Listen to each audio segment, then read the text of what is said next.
تو ان پر چھوٹے چھوٹے گروہ بھی ان پر غلبہ پا لیتے ہیں.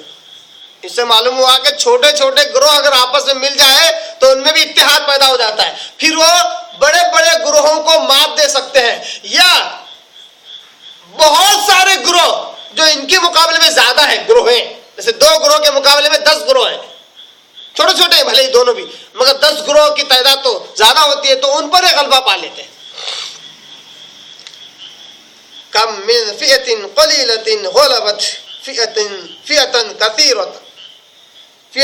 کثیرہ، کہ کتنی ہی مرتبہ ایسا ہوتا ہے کہ چھوٹے گروہ بڑے گروہوں پر غلبہ پا لیتے ہیں. کیسے؟ جملہ پورا ہی نہیں ہوا ہے. کیسے غلبہ پا لیتے ہیں؟ طاقت سے، قوت سے، تدبیر سے، صلاحیتوں سے، اسلحہ سے، جنگی اسلحہ سے. کیسے؟ بِإِذْنِ اللَّهِ. اتنا بہترین جواب، اتنا بہترین لفظ جو قیامت تک ساری چیزوں پر غالب رہے گا، وہ ہے اللہ کے حکم سے، حکم الہی سے. چھوٹے گروہ بڑے گروہوں پر غلبہ کیسے پائیں گے؟ صلاحیت سے نہیں، طاقت سے نہیں، اسلحہ سے نہیں، بلکہ اللہ کے حکم سے. یعنی اللہ اگر چاہے تو چھوٹا گروہ جس کی کوئی بساط اور حیثیت نہیں بڑے گروہ کے مقابلے میں، اس کو غلبہ دے دیتا ہے اپنی مرضی سے، بِإِذْنِ اللَّهِ، اپنی اجازت سے. معلوم ہوا کہ گروہ کی کوئی اہمیت نہیں ہے، چاہے چھوٹا ہو یا بڑا ہو. اہمیت اس بات کی ہے کہ اس گروہ کے افراد کتنا اللہ سے لگاؤ رکھتے ہیں، کتنا اللہ سے محبت کرتے ہیں، کتنا اللہ کے قریب ہونے کی کوشش کرتے ہیں، اللہ پر ایمان ان کا کتنا ہے، یہ اہم ہے. اللہ کی نگاہ میں یہ اہم نہیں ہے کہ کون سا گروہ بڑا ہے اور کون سا گروہ چھوٹا ہے. اس آیت سے اس بات کی پھر تردید ہوتی ہے ڈیموکریسی کی کہ کثرت اور قلت سے اچھا انسان چنا جائے، یہ ضروری نہیں ہے. یہ ضروری نہیں ہے. ضروری اس بات کی ہے کہ اللہ سے عوام جڑ جائے اور رب سے مانگے اللہ ہم پر ایسے کو مسلط کر جو ہمارا خیال رکھے. اللہ یہ کام کرنے پر قادر ہے. اللہ ڈھونڈ کر چن کر ایسے انسان کو لے آئے گا جو انسانیت پر رحم کرے گا. جب انسان یہ کاروبار اپنے ہاتھ میں لے لیتے ہیں تو اللہ کہتا ہے جاؤ، جو میرا کام ہے تم اس کو خود کرنا چاہتے ہو، اب تمہارے حساب سے ہی تم اپنا بادشاہ، اپنا امیر، اپنا سب کچھ چن لو کثرت اور قلت کی بنیاد پر، جبکہ میری نگاہ میں کثرت اور قلت کی کوئی اہمیت نہیں ہے. پھر ایسے ایسے لوگ آ جاتے ہیں کہ ایک کو چن لیتے ہیں، پھر اس کے نام سے 5 سال ہوتے ہیں، پھر وہ جاتا ہے، اس بار یہ امید ہوتی ہے کہ شاید یہ اچھا ہوگا، پھر 5 سال ہوتے ہیں. تاریخ اس بات پر گواہ ہے کہ کبھی عوام اپنے لیڈر سے، اپنے بادشاہ سے خوش نہیں ہوتی ہے. انسان ہے.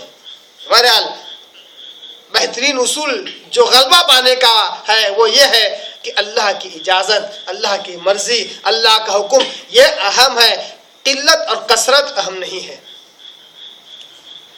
واللہ مع الصابرین. دوسرا ایک اور نقطہ، ایک اور فن غلبہ پانے کا چھوٹا گروہ ہونے کے باوجود اس کا تذکرہ ہوا. واللہ مع الصابرین. اللہ تعالیٰ صبر کرنے والوں کو ساتھ ہے. یعنی جو لوگ صبر کرتے ہیں، چاہے گروہ چھوٹا ہو چاہے بڑا ہو، اللہ پر عقیدہ اور ایمان رکھتے ہیں اور صبر کرتے ہیں، تو اللہ تعالیٰ ایسے لوگوں کی امداد کرتا ہے، ایسے لوگوں کی تائید غیبی ایسے لوگوں کی اللہ تعالیٰ کرتا ہے. واللہ مع الصابرین. صبر کرنے والوں کے ساتھ اللہ تبارک و تعالیٰ ہے. واللہ مع الصابرین. یاد رکھیے اللہ تبارک و تعالیٰ صبر کرنے والوں کے ساتھ. اس سے پہلے بھی اس بات پر میں نے وضاحت کی ہے، پھر سے وضاحت کر رہا ہوں کیونکہ یہ عقیدے سے جڑا ہوا معاملہ ہے اور عقیدے کو نظر انداز نہیں کیا سکتا، عقیدے کو ایزی نہیں لیا جا سکتا. لوگوں نے اس سے یہ عقیدہ نکالا واللہ مع الصابرین مطلب اللہ صبر کرنے والوں کے ساتھ ہے، تو سمجھتے کہ بذات خود اللہ تعالیٰ صبر کرنے والوں کے ساتھ، ایمان والوں کے ساتھ ہوتا ہے. بذات خود سے مراد سچ مچ اللہ تعالیٰ صبر کرنے والوں کے ساتھ ہوتا ہے. مع سے مراد معیت مراد لیتے ہیں. معیت یعنی ساتھ، یہ حقیقی ساتھ نہیں ہے. اللہ تعالیٰ علم کے اعتبار سے ایمان والوں کے ساتھ، صابرین کے ساتھ ہوتا ہے. حقیقت میں اللہ تبارک تعالیٰ عرش پر مستوی ہے. علم کے اعتبار سے اللہ تعالیٰ صبر کرنے والوں کے ساتھ ہے.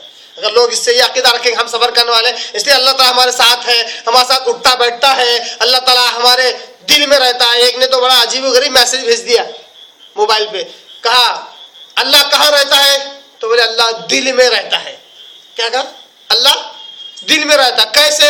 تو دیکھیے بول کے نیچے آیا اور بتایا کہ DILL انگلش میں لکھ رہا ہے DILL.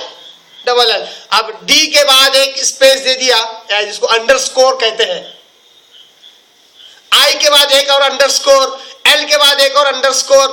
سمجھ رہے ہیں؟ اب لکھیں گے تو شاید اچھا. تو وہ اس کو بعد میں جب دیکھا کہ انڈرسکور بعد تو اللہ لکھ گیا. تو دل کے اندر اللہ. ارے اللہ کے بندے، دل کون سی زبان کا لفظ ہے؟ کون سی زبان کا ہے؟